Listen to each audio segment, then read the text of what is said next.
With a Reolink NVR camera system, you get wired performance, easy setup, user-friendly PC and phone apps, person and vehicle detection, redundant backup recordings, and local control, all at an extremely competitive upfront price, with no subscriptions, which is why I think Reolink systems are the best choice for most people looking to step up from battery-powered security cameras. In this video, I'm going to test and compare every wired camera that Reolink makes, rank them on a tier list based on their value, performance, and usefulness, and help you pick out the right number of cameras and type of cameras for your Reolink system. As always, there are no sponsored reviews on this channel. Reolink has no idea that I'm making this video, and I bought these cameras on Amazon with my own money. Starting out with my favorite type of camera, the Duo series uses two sensors that get stitched together in the middle to make one large 180-degree panoramic view without the distortion that you'd typically get from a fisheye lens. Reolink currently sells three variations of this camera, the Duo 2, Duo Floodlight, and Duo 3, and the most obvious difference between them is that the Duo 3 has a significantly smaller vertical field of view, making a long skinny image with a 32:9 aspect ratio, while the Duo 2 and Duo Spotlight have taller 24:9 aspect ratios. The Duo 3 has a total of 16 megapixels of resolution versus 8 on the Duo 2 and Spotlight, but in my testing there wasn't any significant difference in clarity during the day for stationary testing at 10, 25, or 50 feet, and during the running test the Duo 3 was over-sharpened and didn't provide any extra detail over the lower resolution cameras. The same was also mostly true at night, and all the cameras expectedly performed worse than they did during the daytime, but there wasn't any significant difference between the 8 and 16 megapixel images. The Duo 2 and Duo Floodlight have basically the exact same camera performance, and I'm putting them both in A tier, and you can decide whether you need the extra security lighting from the Duo Flood, but it really is a good deal at $23 more, especially considering you get to add two cameras and bright LED security lighting using just a single Ethernet cable instead of needing to pay an electrician to wire up mains voltage. And I do think that every system should have between 2 and 4 Duos to act as your main overview cameras, and the only downside of the Duo series is that the Reolink PC app doesn't let you stretch the Duo over 2 camera spaces like you can in the NVR's live view. I was, however, a lot less impressed with the Duo 3, and I'm going to put it down in D tier because compared to the Duo 2, it has a higher price for less vertical field of view, and doubling the resolution means higher bandwidth requirements and larger file sizes without any significant increase in video clarity. And it's the only camera that I've ever seen lag behind in the live view using the Reolink PC app, probably due to its crazy high 16 megapixel resolution. Moving on to Reolink's 6 pan, tilt, and zoom cameras, panning means that the camera can move from left to right, tilting means it can go up and down, and zoom means that the camera has a motorized Varifocal optical zoom lens, not just digital. Starting with the most expensive of these cameras, the $296 RLC-843S2 is a huge, traditional-looking 8 megapixel PTZ camera with auto tracking and 16 times optical zoom. But for me, the 823S2 just doesn't make a lot of sense, and compared to PTZ cameras from other brands, Reolink still struggles with focus hunting at the end of the zoom change. So realistically, if you wanted to zoom in on something important happening, even using a preset, you're going to miss a few seconds of useful footage while the camera autofocuses, and there's no option to set manual focus for each preset point. So combining that with the high price tag, narrow field of view when zoomed out all the way, and large size, I think the 823S2 is a D tier camera. For $90 less at $205, you can get the Reolink RLC-843A, which trades out the 16x zoom for 5x zoom, and it has a wider field of view when zoomed all the way out, but it still has big time focus hunting problems when changing the zoom level, so it also goes down in D tier. Then for $143 is the Reolink Trackmix, which solves all the focus hunting issues of the 823 series by using dual sensors. The main wide-angle view is a 2.8mm lens, and the secondary zoomed-in view uses an 8mm lens, and both have fixed focus. The Trackmix also has the most well-implemented auto-tracking system that I've ever seen, and it lets you choose between digital-only tracking, which is much less off-putting in a residential space, or pan and tilt tracking, which is an excellent deterrent, especially at night when combined with its supplemental white LEDs. When using digital-only tracking, the Trackmix will switch between its 8mm and 2.8mm views to follow the subject as closely as possible. And because it's a dual-lens camera, both the main view and tracking view are saved as separate video files. And that means that the Trackmix solves both of my issues with auto-tracking cameras. First, that I find auto-tracking in the live view to be extremely distracting on my always-on camera monitor. And second, I always worry about what's happening in the rest of the camera's view while it's looking elsewhere. And as I said, both of those are solved with the Trackmix. Combine that with the flexible mounting options, very reasonable price, and the fact that if you're using a Reolink NVR, it counts the Trackmix's second feed as a bonus channel, so it only occupies one channel in your NVR, and the Trackmix easily goes into S tier for me, and it's the perfect option to overlap with an overview camera like the Duo to give you a more zoomed in image of anyone who enters a more protected area of your property. For $40 less than that, you can get the RLC-830A, which is basically the Trackmix without the extra zoom camera, and if you're specifically buying an auto-tracking pan and tilt camera for the deterrence factor, the 830A still makes people very uncomfortable at night as its spotlight tracks them around. But I would personally recommend just spending the $40 extra to get the Trackmix instead, and I'm going to put the 830A in B tier. At $80, the PoE E1 Outdoor SE is a much smaller form factor 8 megapixel pan and tilt camera with auto tracking and a great mounting system.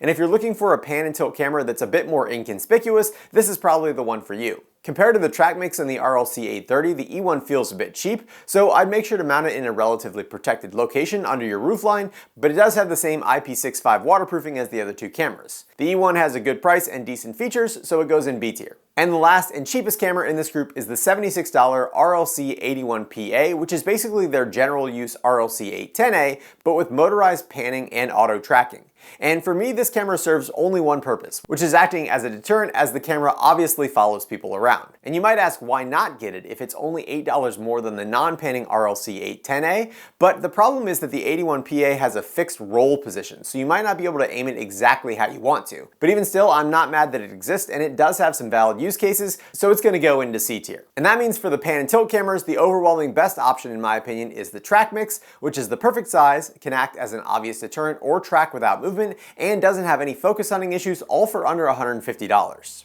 After that, we've got the general use cameras without zoom, and for each you can choose between 5, 8, and 12 megapixel, and from bullet, turret, and dome form factors. All of the bullet and turret cameras are functionally identical, while the dome cameras have a wider field of view and white and IR LEDs. When choosing between the different resolutions, each step up represents about a $20 difference in price, and as far as clarity, there's almost no difference between them. But as the resolution increases, so does the field of view, and anytime that you can increase the field of view without decreasing clarity, that's generally a win. But you can see that in the case of the dome cameras, you do have a significantly increased field of view compared to the turret and bullet cameras, but at the cost of clarity. And I found that in typical Reolink fashion, all of these cameras performed extremely well during the day, but movement at night was a mess. So even though these cameras are the most common that Reolink sells, none of them are particularly good at any one thing, and I'm going to put the 8 megapixel cameras in C tier based on their price, middle of the road field of view, and good daytime clarity, but the 5 and 12 megapixel cameras are going to go into D tier due to the high price of the 12 megapixel